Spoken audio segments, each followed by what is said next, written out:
got internet access in the hospital, which was illegal.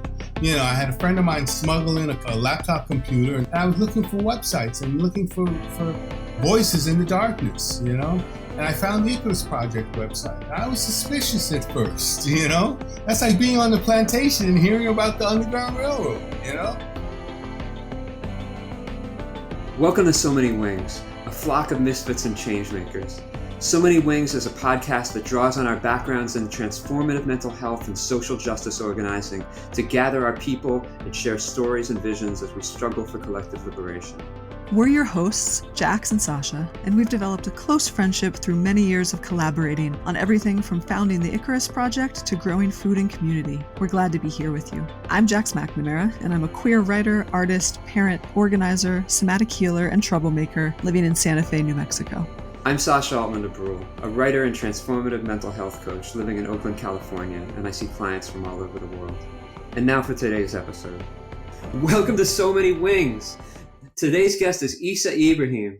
Issa Ibrahim is an artist, writer, musician, and filmmaker born in 1965 in Jamaica, New York. He's been the artist in residence at Creedmoor Psychiatric Center's Living Museum since 1992. Issa is also the author of the 2016 memoir, The Hospital Always Wins, published by Chicago Review. Issa's artist statement. My interest in the politics of race, mental illness, and popular culture informs my range of subject matter. I'm telling a parallel narrative. My life as a psych patient, a flawed Superman, learning to navigate the many identities I had to assume in the system in order to survive various barriers to freedom, in addition to exposing the everyman in the world at large. We are living in a comic strip with plenty of supervillains and heroes, love stories, cliffhangers, absurdist comedy, and heartbreaking tragedy. With equal parts whimsy and warning, I use familiar icons and historical settings as reflections and metaphors for our own bankrupt culture. Welcome, Issa Ibrahim. Thank you. Thank you, sir. It's good to be here. Yeah. I mean, and just like to be clear, like here for you is, a hot apartment in a sweltering room, in a sweltering hot box in Queens, New York. Yes, that's my hair. I hope your hair is much better than my hair. Yeah, my hair's a little more chill. I'm in Oakland, California, Very nice. And Jax, you are in New Mexico? I'm in Santa Fe, New Mexico, and we are having an unusually nice and cool day, so it's actually not a giant hot box where I am. Yeah. I know.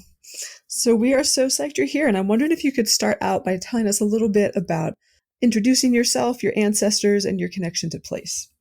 Yes, I grew up in Jamaica, Queens, which was an enclave back in the middle part of the 20th century for a lot of jazz and R&B musicians.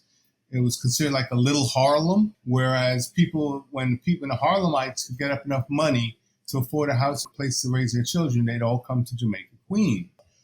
Ella Fitzgerald was there at one time, Lena Horne was there, Count Basie, James Brown for a short while, and everybody who was anybody really made their way through Jamaica, Queens as a stop-off point for a bit of suburban surrealism.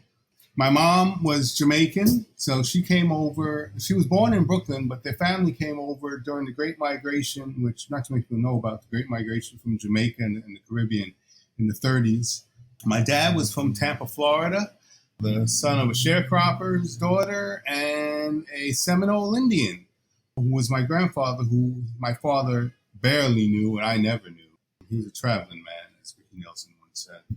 And my dad made it up to New York. He came up to find his fortune and his fame and some semblance of sanity after living in Florida in the South for a little while. And he came up to New York and he met my mom in the clubs. And they started a family in Jamaica, Queens. They got a house and it was quite nice for a short while, until crack moved in the 80s and kind of tarnished everything. I enjoyed the Queens life, the suburban life. I liked being a bus and a train ride away from the bustle of the city in Manhattan, where I worked and I went to school and did everything. Partied, went to clubs, saw a lot of great bands in the city. It was always kind of nice to retreat to someplace quiet where you had a lot of backyard and front yard and parks, not just municipal parks where people play basketball and things, but also parks where you can walk around and lay in the grass. I really enjoyed that. It's that quiet, I hate to say suburban life, but that bucolic life, or somewhat bucolic life that I really embrace and still embrace. Now I'm living in Queens, in Jackson Heights. Even though, like I mentioned to other people, it was also Donald Trump's stomping grounds. He grew up in Jamaica Estates, and I grew up in Jamaica. So Jamaica Estates was kind of like the highfalutin version of Jamaica. And, I got to know his type of individual. You know what I mean? And it's not pretty. It's definitely Archie Bunker with a few more zeros behind his name, you know? Yeah, I'm just curious. I mean, I know this is just your introduction, but like how I'm like picturing you as a kid growing up in Jamaica, Queens. Where would you run into those people, or where did the worlds intersect? You know, you saw them at the grocery store. You saw them at the time. Jamaica Avenue and Hillside Avenue, which abutted Jamaica Estates, was the shopping center of all of Queens. Every bus in Queens goes through Jamaica Center, goes through that central area. And years ago, everyone came down to Jamaica to shop. And that's where you meet the women in the fur coats and the men and with the husbands who would give you an askew glance, you know, and or the kids who would kind of turn their noses up at you, you know. But they all went shopping in that same area. Gertz, the famous, it's no longer exists, but it was like the Macy's of Queens, Gertz department store. And that was where everybody went to shop, you know, and it was like a common ground. That's where you got to see these people. I don't mean to say these people in a pejorative sense. I know that sounds horrible, but that's how they talk about us, you know, these people. But you got to see that there was other people who lived in our neighborhood or nearby who lived a different life and had a different way of looking at people of color. You know, it was an interesting introduction. You know, and my mother would often say, you know, those people, they look at people like us and they don't like us. Not only just being black, but being hipsters. You know, my dad was a jazz musician. My mother was an artist. So I mean, we were not just like black people, but like pot smoking black people, you know, proudly. and so you know, we were really off the chain to them. We were down with the communists, so we were part of the problem to them. Yeah. All right. Thank you for painting such a vivid picture. Yeah. So I'm curious, you know, since we brought you on this podcast, one of the things we talk about here is people's relationships to mental health, in air quotes. And while we feel like that language of mental health is totally inadequate and misses so much of how people experience emotional distress in the world, we still use the term so people can find us and have a sense of what movements we might be coming from. Can you speak a little bit to your own journeys with mental health and moving beyond that construct? Well, I'll tell you, you know, I got air quote mentally ill. I'm glad you put them in air quotes to keep them floating. But I got quote unquote sick in 1989, 1990, at the age of 24. I've come to understand that it wasn't so much the excessive marijuana that I was smoking, but the pressure and stress that I was under, discovering that I was a young black boy with a ceiling, you know, who could only get but so far in this world. My mother didn't give me the talk when I was a kid, saying, you know, son, you know, filling me with fear like a lot of young black mothers do. You know, son, you ain't going to go nowhere because the man is after you, and watch out for the cops, son. I didn't get that talk. My mother was just like, you're going to be the greatest artist ever, and there's nothing you can't do. And God bless her for that. But it was almost like setting me up inadvertently for a rude awakening. Because at 24, when I started venturing out, I graduated high school and I went to a couple years of college. And then I had a good book of art that I could show around to people and say, hey, this is my stuff. I was met with closed doors, and the doors that did open, once they found out I was black and not a woman, some kind of Arabic woman, and my name reads as, you know, once they found out I was a black male, oh no, we can't have this guy. And I'd see that in their faces, and I was met by closed door after closed door. And I realized there was a ceiling. And I just realized that what I think drove me crazy was racism, or the realization that I wasn't prepared to deal with that racism. I wasn't really prepared. I was ill prepared for life. ill prepared for life. And it drove me insane. It drove me insane with paranoia and fear, like a rush, an onset, a rush of fear and paranoia that I tried to calm down by smoking. And that, unfortunately, knocked down the door in my mind that I've yet to have repaired. Because I guess it's a sensitivity, a hypersensitivity, maybe. I don't know. I don't want to start talking in the terms that, the doctors start using or would like to hear. I've been brainwashed and deprogrammed and reprogrammed and for so many years that it's hard to figure. I just try to find a happy medium that I can live in my skin with.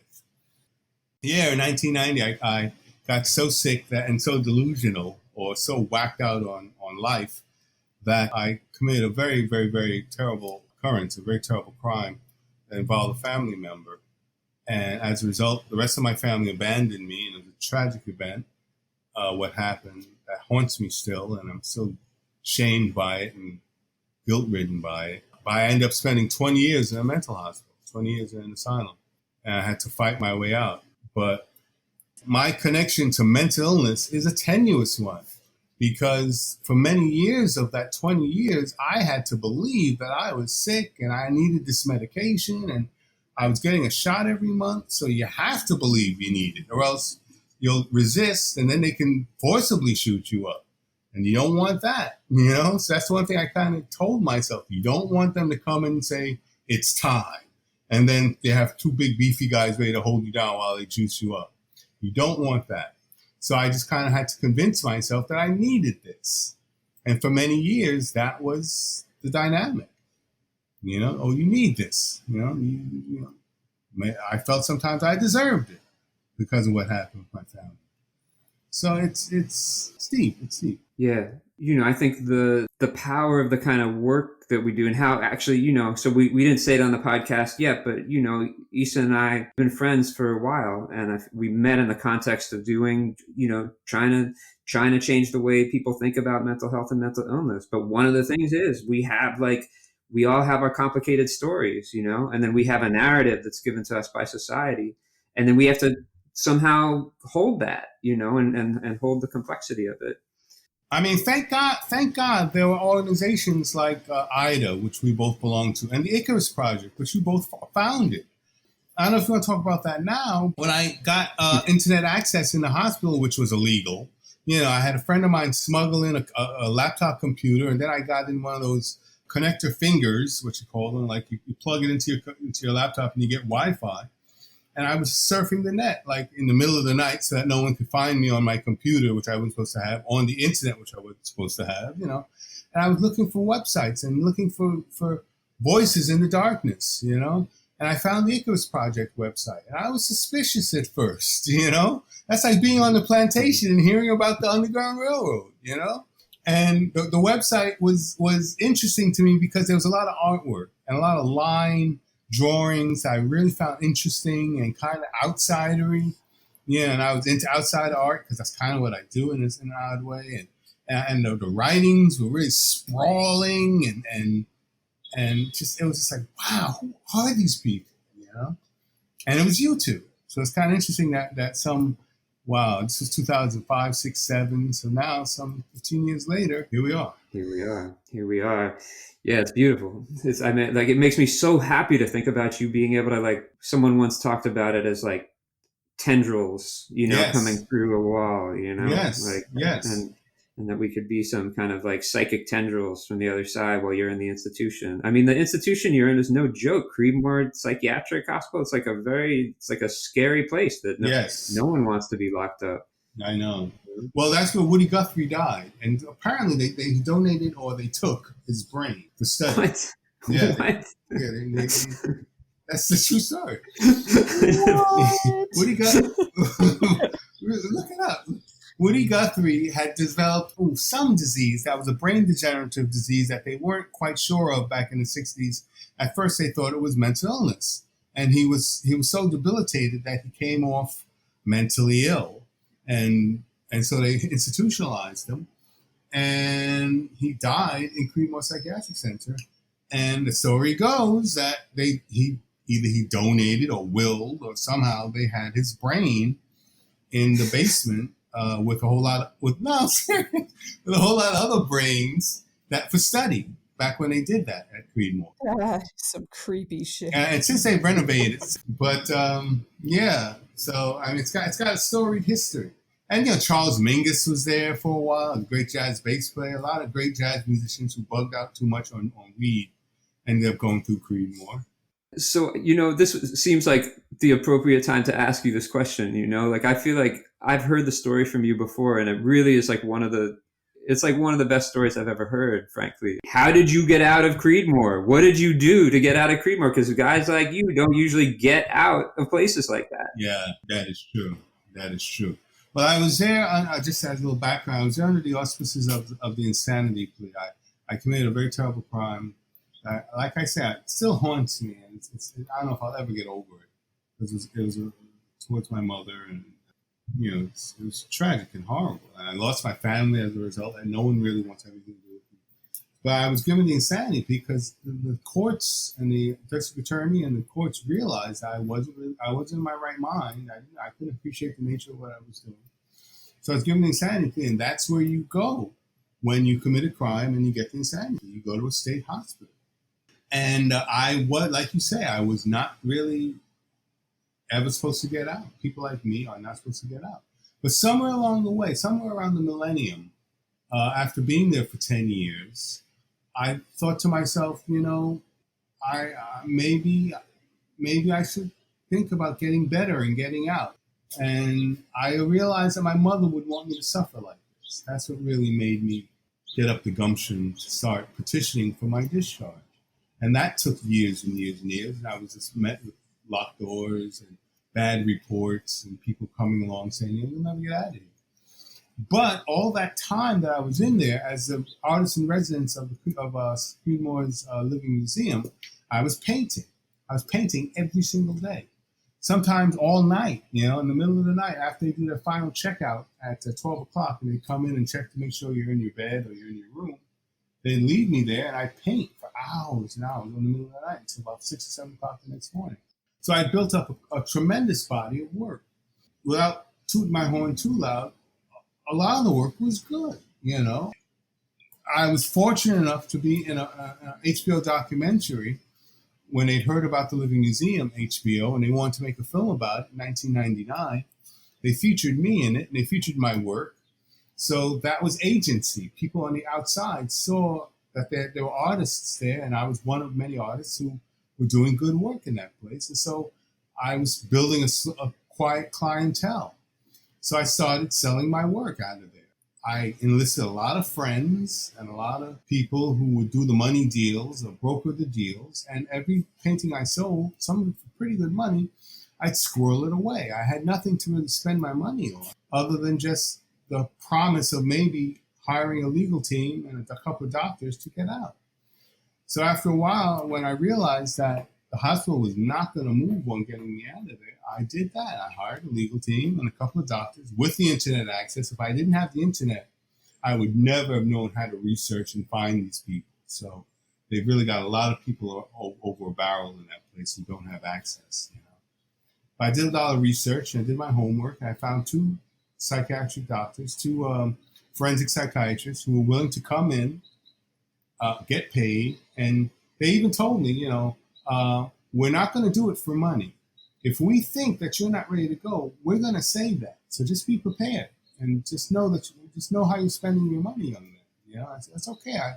I believe I'm well. I believe it's time to go. And they came away with the same prognosis, the same, determination. And I took those 2 doctors' reports and I took them into court in 2009. I met a judge who believed that it was time for me to go. He realized that the hospital was also doing a lot of heavy-handed and high-handed things in my case that was not too cool and too kosher, which he didn't like. So he was just a great rabbinical old judge who wanted to do the right thing. And in doing so, he set me free. With a cautionary wag of his finger, by saying, not everybody gets out like this. So you've got a lot to uphold. So just be very, very careful and don't F up, So that's how I got out, by selling my artwork and getting a legal team. And that's not done often.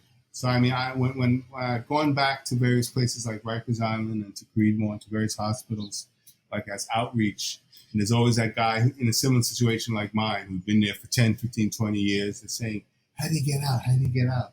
I can't really give them pointers other than my own particular trajectory, and it was unique to my situation. I can't just say, start drawing and then build a clientele and then sell your paintings and then squirrel away the money. And then, it's a hard one to kind of come talk to people and say, hey, I can't really say, how you're going to do it, but somehow get money, hire a team, if you can find some money, get outside help, get the internet, have somebody have help. Yeah. I mean, when it comes down to it, it's like no one's going to have a story like yours, but any story is going to involve having people. Yes. In the mental health system, it seems like so many of the people who end up locked up just don't have people, Yes. They may have, if they're lucky to have a family member that comes in, it's so few and far between. They'll come in once a month, maybe every 2 months. There's one guy who was my roommate for many years. His sister came in every Christmas, and that was it. Every Christmas, bought some Kentucky Fried Chicken and a Christmas sweater, an ugly Christmas sweater, and didn't see it for another year. And that was it. He was there for years and years. He died in there. So, I mean, you have to have agency. Yeah. And I tried to make friends with people, impress upon them that I was not a piece of dirt. It was just, mine is a unique story. It is a very specific story, but I couldn't have done it without the help. I love my life, Susan, who was in the other room with the cats. We're living together now. Just for the listeners out there, like, y'all met in the lockup, right? Yeah, she was a patient there going through a depression because her brother passed away, and so she was going through a major depression. And I was already 5 years in, and we met, and then she was only there for like 3 or 4 months, but she kept coming back. We found each other, and it was really love at first sight. Yeah, and with her help and the help of other people, a friend of mine, Gio, who Sascha, who is a bit of a character, but he was the one who got me the internet access. I couldn't have done my research without that internet access. Right. So, yeah, I feel really lucky to be friends with you and Sue, and that we're part of the same community. I mean, I feel like I met you some years after you got out. Someone had made a documentary about. I mean, you were speaking on a panel at the film festival that my mom organized, the Real Abilities Film Festival, and I feel like immediately we had this connection. Yeah, it all started. We started talking about the Icarus Project, but also that was around the time for me that I think I had just started social work school, in New York City, and it was right around the rise of the Black Lives Matter movement when Eric Gardner and Mike Brown were murdered by police. And I feel like you and I, because I'm white and you're black, but we've been having these conversations this whole time that I've known you about race and madness and popular culture. I'm wondering if you can speak to the current political moment, like since the murder of George Floyd and like the street uprisings that have been shifting the national dialogue. Yeah. What's your take on how things are going? Well, I look forward to it. I really find it exciting. I find it troubling at times, whenever there's a little too much looting or a little too much burning, or when it gets I don't want to say out of hand, but when it gets really hot, it's one of those things where whenever you see somebody commit a crime on TV, or a black person always says, God, I hope he's not black, But I don't know if the time for peaceful protest has passed us, and we need this uprising. And it's obviously a moment whose time has come because we're met with a fascist president who's willing to send secret police in there to arrest and to accost and to beat down. So it's definitely a moment whose time has come, because we certainly were put to sleep in the 60s for some strange reason.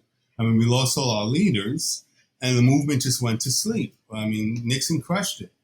And so this is an uprising, an awakening of that great movement of the 60s, where the grandchildren who are young enough and strong enough for their grandparents and their uncles and their fathers and mothers to go out there and take the blows and do the hard work that their parents and grandparents and aunts and uncles did in the 60s and 50s. It's a moment whose time has come, and I'm really excited for it. I'm really excited. I was really struck when you were talking about the beginning about, you know, where you come from, and you were talking about the middle class neighborhood that you grew up in, right? And what happened in the 80s with, you know, as crack just decimated Black neighborhoods around the city, and just what got lost in that. Yeah, I mean, I feel like in the 60s and 70s there were really powerful social movements, and by the time kids were growing up in the 80s, it was. You could almost say that it was a plot. In my more lucid moments, or maybe less lucid, depending on how you look at it, I sometimes think, oh, that was all planned. You know, they knew what was going on in these neighborhoods, and they filtered it in there and squashed all that shit. You know, they squashed it. So, I mean, we had a sense of community in those neighborhoods. We had a sense of not just community, but unity and a direction, and they destroyed that. The great they, you know. I have to say, though, in meeting you, Sascha, you're one of the few white men I've met who are willing to tell me the truth, you know. Another experience I had was with a psychiatrist in 1999, 2000, a white psychiatrist who came up to me and said, so you got a diagnosis of paranoid schizophrenia? I said, yeah, so they say. I said, well, it's no surprise you have that, because they are out to get you, you know. And to have a white psychiatrist tell you that was such a validation. And just to be validated, not that you need the great white savior to validate you, but just to befriend someone for various reasons that have nothing to do with color, and just to have them pull you aside and say, you know, by the way, and then kind of like let you know that, you know, all the things that you've been feeling and thinking and going through are valid. You know, it means a lot to me. Not that I need a great white savior, and not that I'm looking for one, but I just say that my friendship with Sascha has been fruitful. Yeah, well, you know, it's really mutual, and I'm super grateful that we have the community that we do, the mostly New York City-based Institute for the Development of Human Arts. You know, I feel like that's a group that's like has a real dedication to creating space to talk about race oppression and how it relates to mental health. Yeah. And also, like, I never knew that part about the psychiatrist that, you know, talking about paranoid schizophrenia with you. It reminds me of the Jonathan Metzl. Yes. I think that's how you say his name. The protest psychosis. Yeah. Right. Exactly. Yeah. How schizophrenia became a Black disease. Yes. And like that's like some deep, that's exactly the history we're talking about, right? That's where like the intersection of like, you know, racial oppression and psychiatry. I look at that as required reading for anyone who's mentally ill, or quote unquote mentally ill, or diagnosed in any way, and who's Black, or who even isn't Black, but wants a deeper dive into just how things went in the 60s and are still going as a result. Yeah. Can you name that again? Folks who aren't familiar with that resource? Yes, the protest psychosis. The subheading is How Schizophrenia Became a Black Disease. And it's by Jonathan Metzl, Metzl. Awesome. Thank you. Actually, it's coming back to me. I had this memory of a couple of years ago being in a classroom with you, Issa, and we were both speaking in Helena Hansen's like graduate. They were like, were they psychiatrists in residence, or were they anthropology students? I believe they were resident. They could have been both. Yeah, now you're right. She did have an anthropology component to her, so it could have been. I'm not sure exactly. Yeah, but she and Jonathan Metzl actually they were the ones that came up with that term structural competency. Like if you're working in the system, you have to take like cultural competency trainings to understand people from different cultures. But it's this way often of just not talking about power dynamics and social oppression, you know, so they created this term structural competency to say, okay, we can talk about culture, but what does it mean if we're actually talking about like the structures in place that are affecting our lives, like beyond, you know, we can talk about Black culture in the United States, but it's very hard to like have that talk in an honest way without talking about the history of slavery and the prison industrial complex. And well, I'll tell you something. My 20 years in that hospital were almost like a wasteland of truth, and a wasteland, and you know, in that no one was talking about. You didn't dare bring up slavery. You didn't dare bring up structural oppression. You didn't dare bring up. No one was talking about that, actually. until maybe 2013, 14, 15, when people became woke, quote unquote. All of a sudden now people were talking about that. But not in the institution was talking about that. That's why it was such a breath of fresh air when that psychiatrist, in his last meeting with me, by the way, in our exit session, that he kind of left me with that. But no one was talking about it. You didn't dare bring up racism or anything like that. So why is that, Issa? Because they were probably, a lot of them were liberals, and I mean that in a bad sense, and they wouldn't even consider themselves racist in any way or having anything to do with any kind of racism. And you were supposed to, as the patient, understand that you had the biomedical model. You had a mental disorder, and you had to be treated by medication. And that was the only way you could get out of there or function in any way in society, or even in that hospital, is if you took their meds and agreed to their diagnosis of whatever it is that they were diagnosing you at through the DSM. Race played no part in their minds, even though it was screaming out to be mentioned. And it was almost like whenever a patient did cross the line and bring something up that brought up racism, there was like a hush in the air, Ooh, okay, are we going there now? Oh boy, here we go. And they find a way to diffuse that, Yes, it's amazing. It's amazing. And it's not just in the hospital in the 1990s and 2000s. It's all of America in the 1980s, And somehow the movement just was quieted, and there was no talk of racism in the media, in conversation. Black and white people, I guess, kind of diverged and didn't really talk to each other. So there was no talk. It was almost like the post-racial world that they talk about that doesn't exist. It was long before I went to the hospital in the 90s, the 80s, into the 70s, and no one was talking race. Yeah, well, that's all blown up. Now it's a part of the conversation. So we're treading in interesting waters.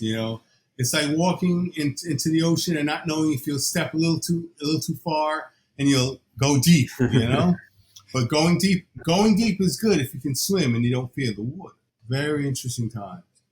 For me, as an older person, I'm 55. So I feel almost like an anachronism. Or a man out of time, or just someone who experienced a lot of that whole post-racial bullcrap, and now is waking up again. I really feel like Rip Van Winkle in many ways. That brings me to a question I've had while we've been talking about your story, which is, what was it like for you once you got out of the hospital? Just speaking of like Man Out of Time and Rip Van Winkle, like stepping back into the world 20 years later, what was that like for you? I'll tell you, Jax. I'm glad you asked that. Because when I went in, it was the late 80s, early 90s, and the squeegee men were out there squeegeeing the cars, and getting everybody upset, and there was homelessness. And then I heard about, through the media and through reading the newspapers and watching television, Rudy Giuliani's crackdown and cleaning up and Disneyfication of New York. But when I got out in 2009, there were homeless people all over the place. And it was like, it was disquieting. Not because of the homeless people, but because I'd missed a part of a change in New York, and I really felt out of place in my own city. There was an adjustment. There was like several years where I just returned to some of my old haunts, some of my old clubs that didn't exist anymore, where I'd see rock and roll shows. My clubs had gone. My record stores were all closed up.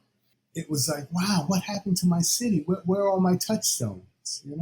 And it was like a Twilight Zone episode where you go back to a city, but it's not your city. It's like Willoughby, or one of those famous episodes on the Twilight Zone where it's, you recognize it, but it's not yours. It's not yours. Oh man. Yeah, I can relate to that in my own way for sure. But you said something to me once, Issa, that really gave me pause. You talked about just walking the streets of New York City and seeing Black men who were your age, who were your generation. Yes. I should be, as I am a statistic, and I should be an even greater statistic if not for the fact that I have great friends, a lot of great luck, and my wits about me to a certain degree, to the point where I'm avoiding homelessness, But I walk the streets and I see all my contemporaries, all men of my age, certainly homeless, and it's scary because it could be me. It could be me. And I see myself in their eyes, And some of them are mentally ill, or quote unquote mentally ill, or like me, driven crazy by the system, or driven crazy by racism and lack of opportunity and structural racism, and how they fell through the cracks and maybe used a little too much marijuana, or maybe got stuck in the crack game. And there are others that just fell on hard times and couldn't get it together. The guys I've spoken to who just lost their house and were living in their car, and then now the car is breaking down and they're coming close to just not knowing what to do, and it's sad how a society can treat members of their society and not care. It's a total lack of empathy. It's that bootstraps mentality that Reagan ushered in us, or talked a lot about. Just pick yourself up from your bootstraps, not realizing that it's rigged for a certain segment of us, Yeah, I often think of that writer Arnold Mandel, the thinker. He wrote a book called City Shadows, and he was a Jungian, so he saw things in this kind of larger frame of a collective unconscious, and he talked about the people who were out on the street who were talking to themselves and who are dirty. They're the city shadows. They're like, we all, like, all of us have shadows that we carry around. We have a shadow side that we don't want to look. What makes it a shadow is that we don't want to look at it. Don't want to look at it, yeah. But then in a society like ours, there's like a whole group of people who become the shadows. And yeah, I mean, that's almost a nice way of looking at it, though. Mm-hmm. It's a great observation, but it's a little removed. You know what I mean? In that it's not taking responsibility. Yeah. It's not taking responsibility, and there should be some responsibility taken for these people who've fallen through the cracks, and that's really where the problem lies. Who do you feel like the responsibility is on?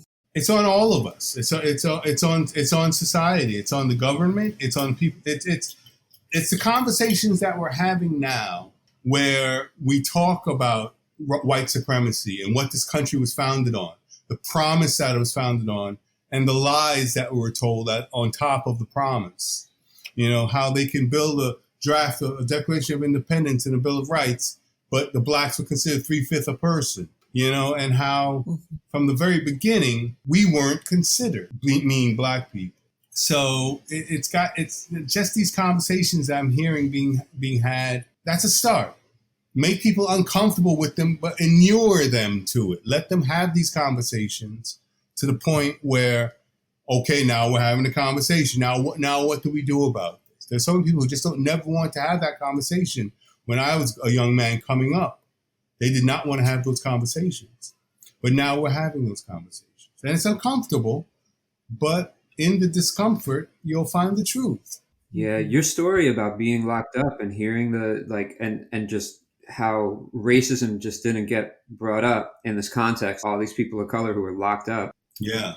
I mean, it makes me think about how right now there's a lot of conversations going on in this country about defunding the police, and redirecting resources to other places. And there's a lot of well-meaning people who are talking about redirecting, money to mental health services and social workers, when the reality is that the mental health services are just as culpable,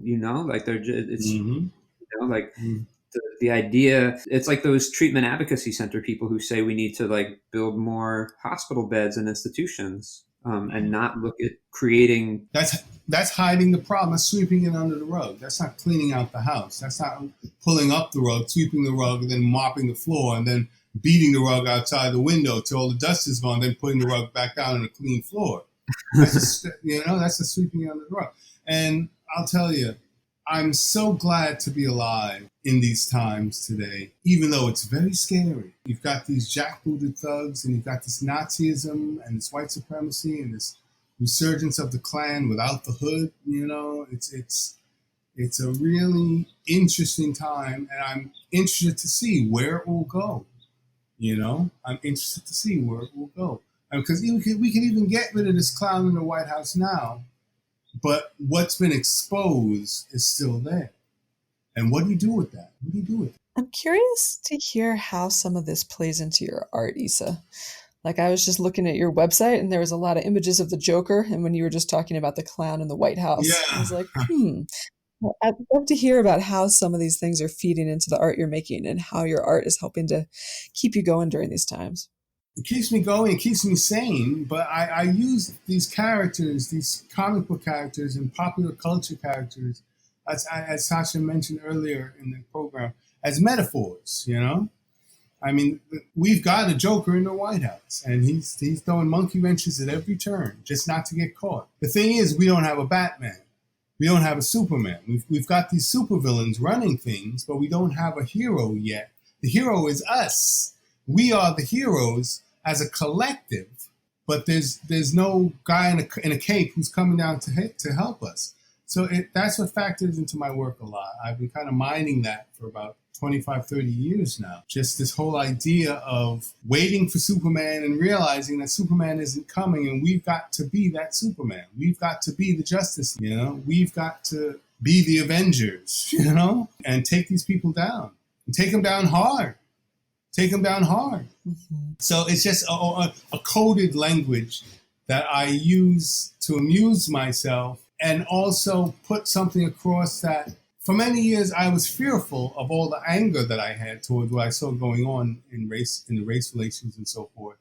But I have to say, locked up in the situation I was. After they confiscated my work for a while, I realized I wasn't free to just paint a guy hanging from a tree with a bunch of white people pointing at it saying, look, we just got ourselves a nigger.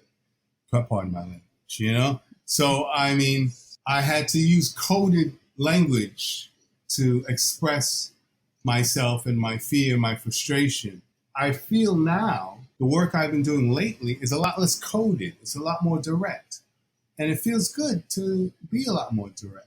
It feels good to not have the restraints of don't get them riled up now. You don't want to be too strong because you know what happens to guys that are too strong. There is a fear sometimes of just exposing the truth and exposing yourself as a truth teller. There's a fearlessness to it, but at the same time, I have a lot to lose. I'm still in the system. They could pull me back at any time, and that's a nightmare. And I've got cats and a woman who I love who are in jeopardy.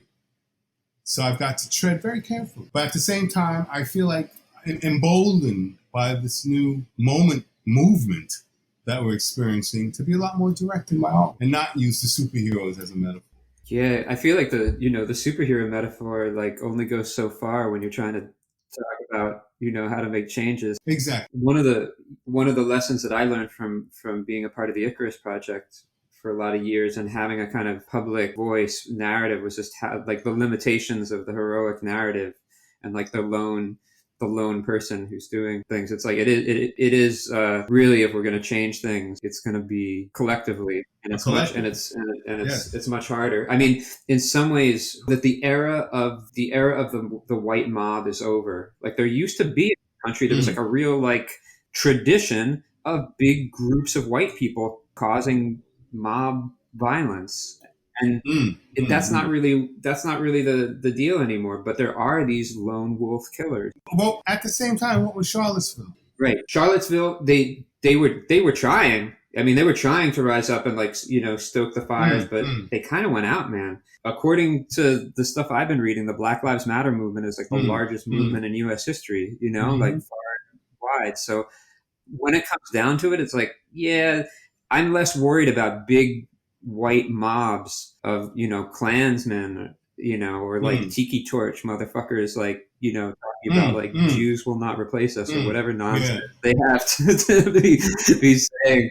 And I'm more worried about these lone guys with their assault rifles and just going, or just or what Dylan Roof or whatever that motherfucker. Yeah. Anyway. There are definitely villains. Yeah, to be a hero means to figure out how to work collectively. And that's hard because they made a point to make us apart, and separate us. Yeah, exactly. Exactly. We have to work extra hard to figure out how to get along with each other.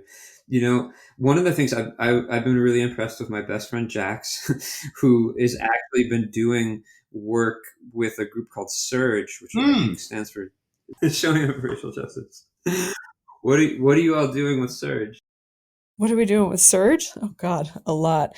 Today we're like haggling our mayor and city councilors and local politicians to try to get them to defund the police in Santa Fe. That's one of the current battles we're working on at the request of Black folks and other people in Santa Fe who've asked us to intervene and make noise. Yeah, we're trying to show up in a lot of different ways to support racial justice movements, and really taking our lead from, Indigenous people, Black folks, and folks of color who need some solidarity and support and resources. Yeah, I feel like that's the move these days, is to see like if you're a white person, to be listening to leadership of people of color. Issa, I mean, you and I have talked about this some, but like just the way things played out in the 60s and 70s with the civil rights movement, and then just like the kind of crumbling, there's like the kind of breakdowns in communication. I feel like it's like useful to look back in history and see it ways things have gone wrong. Oh, sure. I'm a huge proponent of history. A lot of my work has historical references and historical touchstones, and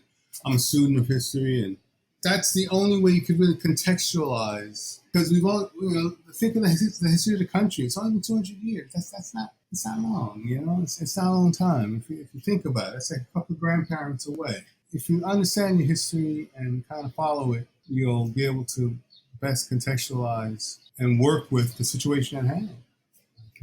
Speaking of history, Sascha was interested in talking with you a little bit about punk rock. Oh, yeah. Being 55 years old, I was 12 years old when punk happened, or maybe 11. Punk really grew out of garage rock, really, in the Midwest, and white kids playing blues, like Big Iggy Pop and stuff like that. MC5, yeah, in the Midwest. But I loved it. It was just what I needed. I somehow felt disaffected and just totally tired of the bullcrap. And it was just such an adrenaline rush. And one of the things I really loved about it was that it sounded like 60s music on amphetamines, And I loved 60s music. I loved the 60s music. My sisters, God bless them, they had a hell of a record collection of all that great 60s stuff. So when I heard punk happen, it was like, oh, I know this. This is just the same stuff I've been listening to all the time with my sister's records, but just sped up, and it was great. And so I kind of embraced that for a while, but that petered out. That got co-opted, But one of my favorite bands was The Clash, and Sascha and I have often talked about our mutual love of The Clash. And I got to see them at Bond's Casino, and the major show here in New York. That was a riot. And what year was that? 81, I believe. 81. And it was just crazy times. But one of the great things I loved about The Clash is that they had, as their opening act, almost all their opening acts were old black blues guys, like Bo Diddley. Or if they were a new young band, they were a new young funk band, like Funkopolitan, who were very popular in New York at the time. So they really gave a good tip of the hat, much like the Beatles did in the 60s. When they came over, and all the white people were like, yeah, what do you think about Jan and Dean? What do you think about the Beach Boys? They're really what's happening, right? They're like, no, they're not. We like Martha and the Vandellas. We like Motown. We like Chuck Berry. We like Little Richard. And they shocked America by saying, you're just listening to us and we're just playing your stuff the way we play it. And the Clash were very much like that as well. They were very honest and upfront about their love of black music and their appreciation of the Rastafarian culture, which kind of spearheaded a lot of the punk movement in England in the 70s. So I really appreciated them for that. I didn't know that history at all. Thank you so much for sharing that. Yeah, I think there's like quite a bit more there we could delve into at some other point, That's like that's a rich topic of conversation. I'm looking at the time and thinking that we've been talking for a little while, and I'm wondering, how can people find you? Via my website, essibrahim.com. I've also got a boatload of videos on YouTube. Find me on the icon is me ripping my shirt open and revealing a Superman chest, playing into my childhood fantasies. And I have a lot of conversations with a gentleman who's a filmmaker who has been filming me for like the last 15 years or so. And they're very interesting conversations about race, about mental health, about the art of living and art. I also submitted to the JCC and the Real Abilities Film Festival my latest documentary, Real Mad Love, about my relationship to my love of 25 years and how we met in a mental hospital and how it has endured through these many years. Yeah, that's great. That's good to know. That's awesome.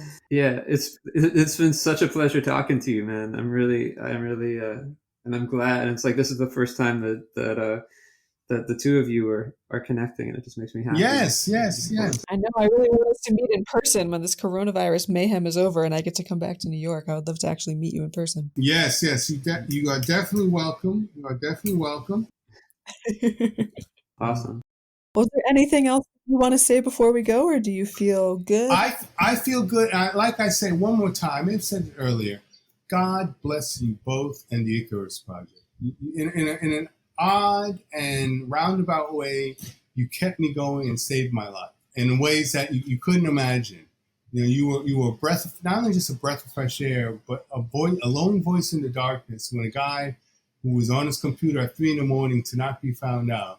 And he'd go in and read your blogs and read your message boards and look at the artwork and say, wow, there's people out there like me who are trying to figure it out and not under the jackboot of what I was under. You were free. You were flying. And that's what I really loved and appreciated about you both. And you're carrying on this tradition now with this podcast. So God bless you both.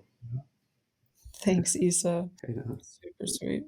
It's super sweet. All right. Well, it's been so good talking with you. Thank you so much. Thank you. Thanks so much for joining us on this episode of So Many Wings.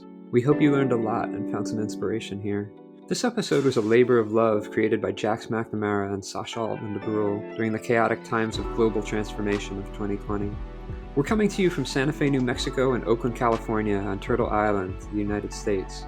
Much thanks to our editor Erica Fletcher in Los Angeles and our much beloved founding supporter Anita Altman in New York City.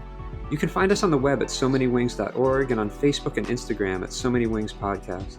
To contribute financially to the sustainability of this podcast, you can become a member for as little as $3 a month at patreon.com/SoManyWingsPodcast. There's so many of us out here, and we want you to join us.